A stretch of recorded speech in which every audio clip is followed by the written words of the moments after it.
Buenos días, alumnos, a todos. Espero que estén bien. Decidí hacerle una serie de videos en lo que va o dura nuestra cuarentena obligatoria sin clases, a modo de que sea mucho más simple por parte de ustedes entender los temas y que no sea solo un ida y vuelta de actividades, que me parece que quedaría incompleto la información. Por lo tanto, decidí hacerles una serie de videos. Esto obviamente es nuevo para mí y es nuevo para ustedes, así que vamos a tratar de llevarlo de la mejor manera posible. Este primer video va a tratar sobre la unidad 1, ¿sí? Que habla de la geografía como una ciencia social. Lo que buscamos en este primer capítulo, en esta primera unidad, es presentarles cuáles son las herramientas de trabajo que va a utilizar la geografía para el estudio de nuestro planeta. También queremos establecer lo que son las relaciones entre las diferentes sociedades y la naturaleza, que es el objetivo que van a perseguir los geógrafos, ¿no? Por otro lado, es importante entender que en un mundo cada vez más globalizado y comunicado, tecnificado, la geografía va a ser la clave para poder analizar y entender los cambios que experimentamos los seres humanos y en relación con el espacio en el cual estamos habitando. Dentro de los principales objetivos que pretendo que podamos cumplir en esta primera unidad es poder conocer lo que es el objeto de estudio de la geografía, identificar y comprender el aspecto más dinámico que tiene el espacio geográfico, reconocer y analizar lo que son las proyecciones cartográficas, trabajar con los diferentes tipos de mapas, tanto temáticos como topográficos, y relacionar todos estos conceptos específicos a la geografía. Sin lugar a dudas, la geografía es una ciencia social, ¿sí? Es una ciencia que lo que hace es estudiar cómo las sociedades van transformando los diferentes espacios los cuales va ocupando, cómo va haciendo modificaciones del territorio. Sin embargo, hay que tener en cuenta que no siempre la geografía estudió lo mismo y de la misma manera, ¿sí? Su objeto se ha ido transformando y ha ido cambiando de acuerdo a las necesidades de las sociedades a lo largo de toda la historia. No fue un único objetivo, sino que fueron varios que se fueron modificando a lo largo del tiempo. Bueno, acá lo que estamos viendo es cómo afecta o cómo se interrelacionan los diferentes estudios de la geografía, tanto como medio, como el estudio del medio en el cual se desarrolla el hombre, como un análisis de la interrelación entre los diferentes sistemas productivos. Y acá hay 4, pero son muchísimos más. Esto es a modo de ejemplo. La sociedad y la naturaleza están en una continua relación, todo el tiempo están vinculadas, no son dos cosas completamente separadas. ¿Sí? Los seres humanos vamos realizando actividades que van transformando la naturaleza y la naturaleza, por su parte, transforma las sociedades humanas de diferentes formas. Por ejemplo, mediante lo que es la minería a cielo abierto, el hombre modifica el entorno. Y al mismo tiempo, mediante, por ejemplo, la erupción volcánica, la naturaleza modifica el entorno en el cual vive el hombre. De esta relación que se establece entre las cuestiones naturales o los elementos naturales y los seres humanos surge lo que se conoce como el espacio geográfico o el ambiente. El aspecto visible de este espacio geográfico es lo que nosotros consideramos el paisaje, ¿sí?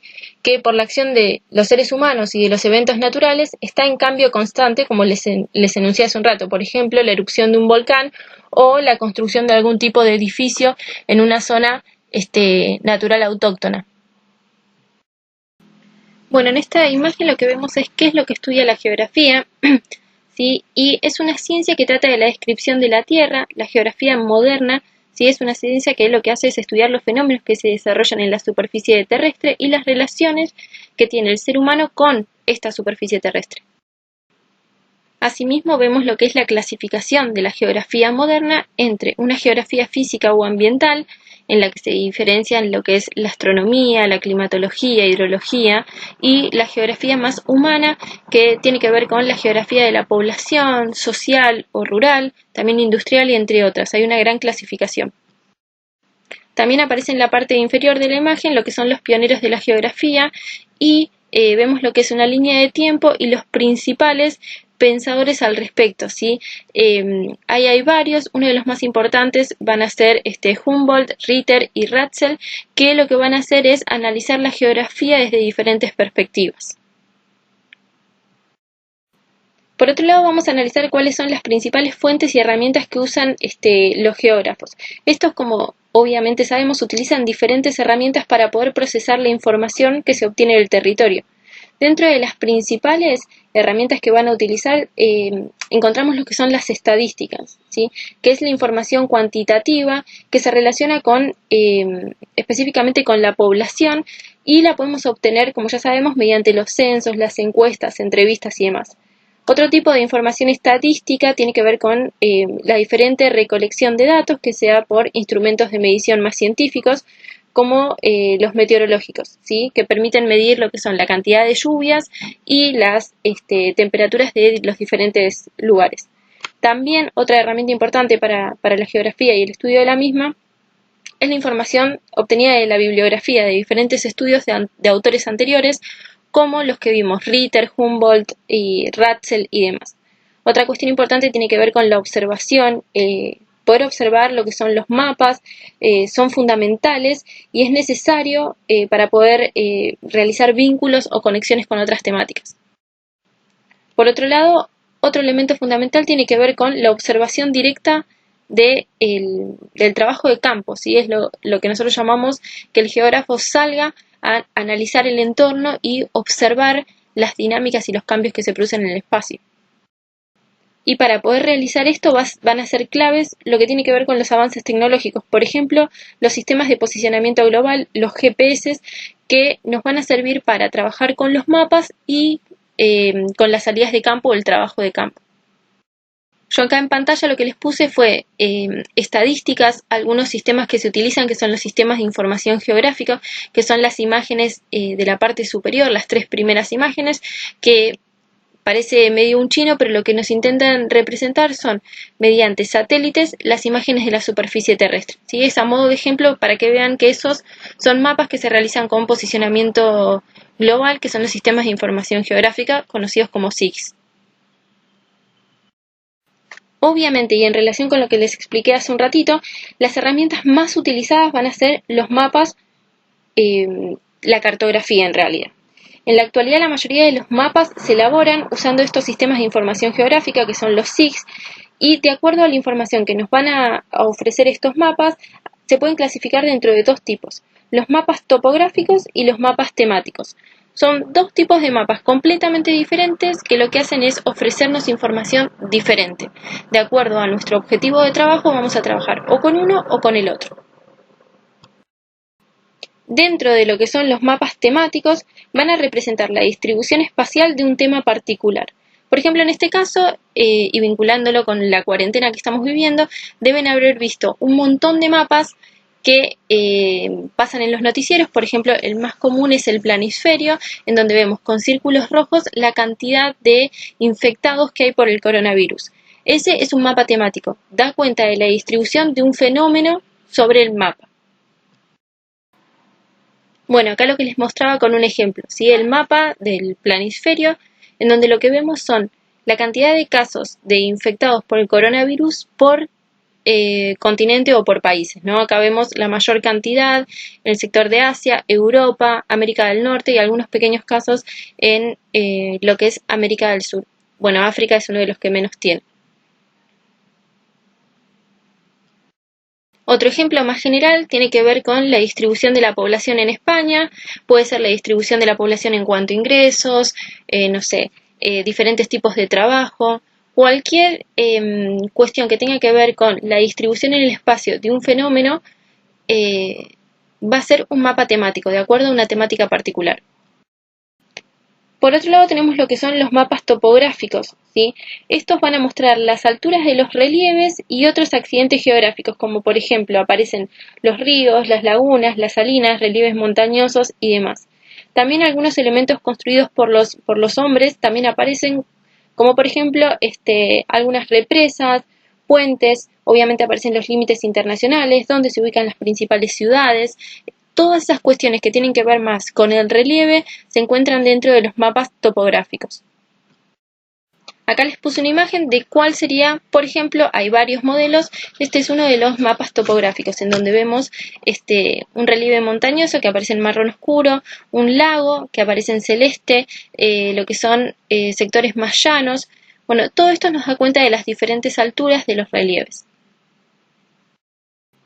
Bueno, ¿cuáles son los elementos que nos permiten interpretar los mapas? ¿Sí? Hay una serie de elementos que son comunes, comunes a todos los mapas, ¿sí? Estos son representaciones planas y reducidas tanto o de una parte o de la totalidad de la superficie. Cuando hablamos de, por ejemplo, un mapa de alguna provincia o un mapa de algún país, es una reducción parcial de la superficie terrestre. Cuando hablamos del planiferio, es una reducción total de la superficie. Cuando se representa de una manera detallada una pequeña parte del territorio, en lugar del mapa, lo que hablamos es de las cartas geográficas, ¿sí? Y la disciplina que lleva adelante la elaboración de los mapas y de las cartas es, como dijimos, la cartografía. Entonces, hay elementos para poder interpretar estos mapas y las cartas.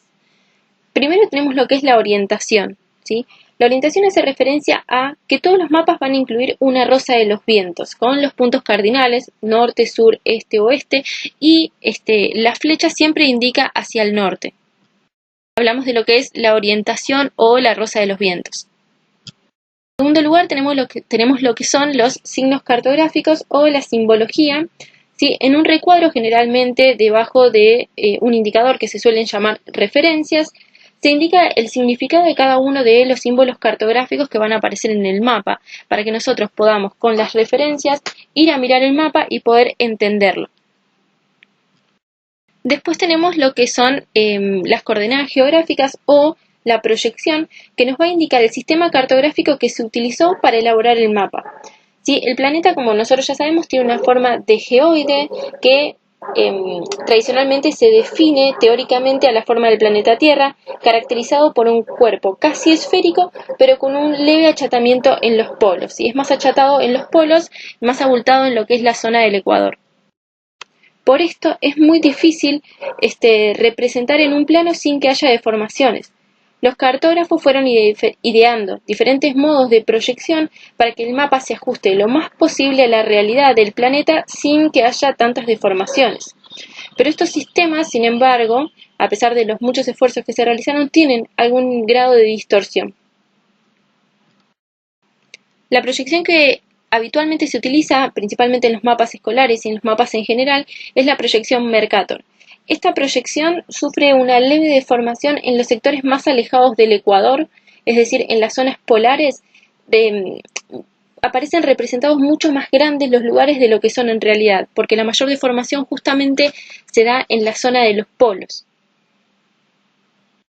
Lo que traté de ponerles es un ejemplo de algunos elementos que aparecen en los mapas, el título del mapa, ¿sí? Las convenciones, que en muchos lados aparecen con el nombre de convenciones o referencias, que es lo que nos va a poder permitir, observando eso, entender los colores o la simbología que aparecen en los mapas, ¿sí?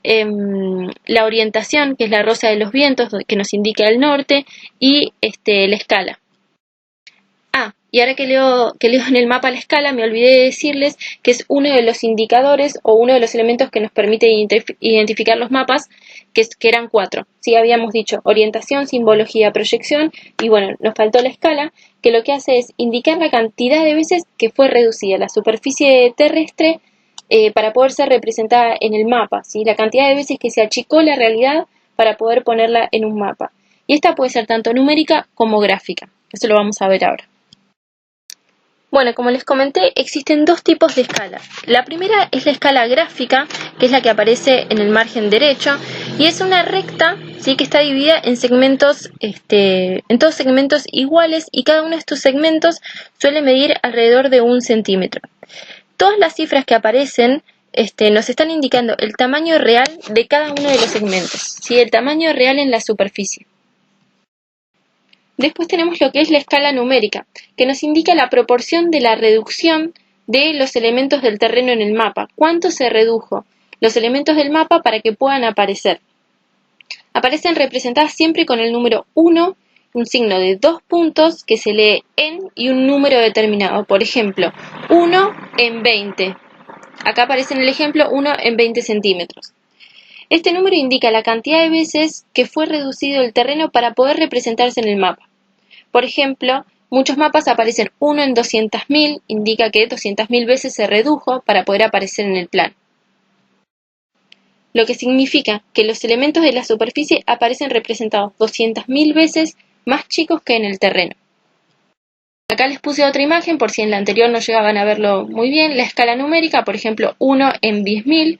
10.000 veces se redujo la superficie o los elementos de la superficie para poder representarlo en el mapa. Y la escala gráfica, ¿sí? Este segmento o esta línea dividida en segmentos de menor tamaño. Bueno, con respecto a las coordenadas geográficas, todos los mapas cuentan con lo que es un sistema de coordenadas, que son líneas imaginarias que nos permiten establecer la localización de cualquier punto sobre la superficie terrestre. Nos sirve, por ejemplo, para ubicar exactamente dónde se encuentra la capital de Egipto, dónde se encuentra principalmente la capital de cualquier país o cualquier lugar en especial, ya que es un lugar específico dado esta red de paralelos y meridianos.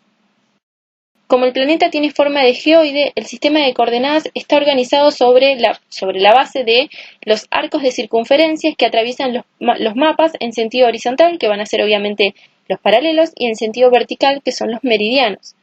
La distancia entre un punto de la Tierra y el ecuador, que es el paralelo de los 0 grados, se llama latitud. Y la distancia entre cualquier punto del planeta hasta el meridiano de Greenwich, que es el meridiano de los 0 grados, se va a denominar longitud. Acá lo que vamos a ver son los diferentes tipos de proyecciones que se utilizan para llevar los datos de la realidad, del geoide, a un plano que van a ser los mapas para que nosotros podamos trabajar, ¿sí? Acuérdense que les había contado que todas las proyecciones tienen un cierto grado de deformación que nosotros vamos a obviamente visualizar en el mapa. De acuerdo al objetivo o al sector o a la porción de la superficie terrestre que querramos analizar, es el tipo de proyección que vamos a elegir. Por ejemplo, la primera, que es la proyección cilíndrica, que es la que habitualmente nosotros utilizamos, en donde van a ver que tenemos la Tierra en el centro y como si lo rodeáramos con el mapa. ¿Cuál es el lugar más tangente o que más toca? Bueno, la zona del ecuador. Por lo tanto, va a ser la zona que menos deformación va a sufrir. Pero si ven la parte superior e inferior que se corresponden con los polos, ahí no es tangente. Entonces, ahí es donde va a sufrir las mayores deformaciones, tanto en el polo norte como en el polo sur. Después tenemos la proyección cónica, que ahí vemos que donde hay mayor contacto, en la zona entre los polos y el ecuador, ¿sí? Va a ser mucho más precisa en esas zonas. Y por último, la proyección cenital, que van a ver que es mucho más tangente en las zonas de los laterales, en las zonas del ecuador también. Por eso, de acuerdo al objetivo que se tenga, se podrá trabajar con cualquiera de las proyecciones. La que utilizamos comúnmente es la proyección Mercator, que es la que tiene una mayor deformación en la zona de los polos. Bueno, y haciendo un resumen de dos puntos que me parece importante que tengamos presentes, hay que tener en cuenta que las estadísticas, como ya les expliqué, son una herramienta fundamental para la geografía y para todas las ciencias sociales. Algunas de estas estadísticas tienen que ver con las condiciones sociales de las poblaciones y otras con las cuestiones más económicas directamente de lo que son los países. El PBI, o el Producto Bruto Interno, es la producción de los bienes y los servicios de un país en valores obviamente monetarios, en ingresos. Todos los bienes y servicios que se producen a lo largo de un año, tanto por empresas nacionales o extranjeras, se suman para poder obtener lo que es el PBI anual. Si se trata de un indicador de la situación económica de los países, de cómo están económicamente cada uno de los países. También es un indicador del bienestar de la población. Obviamente nos indica cuánto creció o decreció un país y eso está asociado al bienestar de la población. Ahora bien, para que sea una herramienta útil, debe poder compararse con los PBI de otros países para obtener un valor absoluto y también un valor relativo. Para esto, para poder compararlo con otros países, se usa lo que es el PBI per cápita, ¿sí? Que se obtiene de dividir el PBI nacional, es decir, la suma de los bienes y servicios producidos por un país, por la cantidad de habitantes de todo el país, ¿no? Así se obtiene lo que es el PBI per cápita. Con el mismo criterio que usamos anteriormente para determinar lo que es el PBI nacional, se puede estimar la producción de otros espacios geográficos. Por ejemplo, en Argentina, la totalidad de bienes y servicios producidos en una provincia en un año determinado es lo que se conoce como el PBG, que es el Producto Bruto Geográfico de cada una de las provincias. Lo que nos permite es hacer lo mismo que hicimos con el PBI nacional, compararlo con otros países para obtener y saber cuál es la posición de, por ejemplo, Argentina, el PBG lo que nos hace o nos permite justamente es saber cuál es la posición de cada una de las provincias en cuanto a su producción. Y también permite darnos cuenta de la calidad de vida de los habitantes. Bueno, y por último tenemos lo que es el IDH, o conocido como Índice de Desarrollo Humano. Tener en cuenta o conocer los valores del PBI y del PBI per cápita muchas veces no es suficiente, no alcanza para conocer la calidad de vida de una población, cuáles son sus necesidades y demás. Un país, por ejemplo, puede tener un muy alto PBI, pero las riquezas producidas o lo que se produce, las ganancias, pueden estar concentradas en muy pocas manos, lo que habla de una no distribución de las ganancias y una concentración de las riquezas. Por el contrario, un país con un PBI mucho más bajo puede tener una mayor distribución de las riquezas entre la población y, por lo tanto, todos sus habitantes pueden llegar a tener un nivel de vida mucho más cómodo. Para analizar la calidad de vida, se crearon otros indicadores que lo que hacen es permitir un mayor conocimiento del grado de bienestar de la población en un país. Para esto utilizamos lo que es el IDH. Es un indicador estadístico, ¿sí?, que lo que busca es dar cuenta de la calidad de vida de la población. ¿Qué servicios utiliza? Nivel educativo, cuestiones básicas en cuanto al bienestar de la población. Obviamente utiliza varios indicadores demográficos. Dentro de los principales está lo que es la esperanza de vida, cuánto se espera que la persona viva desde el momento que nació, el nivel educativo, alfabetización de los adultos, en fin.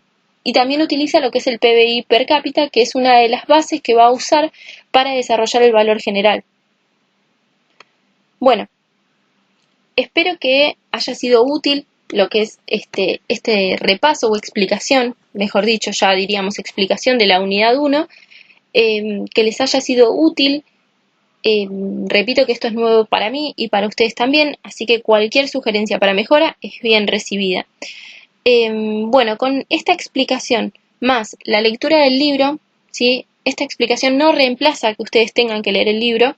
Con esas dos cuestiones van a poder desarrollar una actividad que les voy a subir y bueno, me la devuelven, así yo se las puedo corregir nuevamente. Cualquier duda o consulta que surja, bueno, espero que me lo escriban en los comentarios, así yo se los puedo resolver.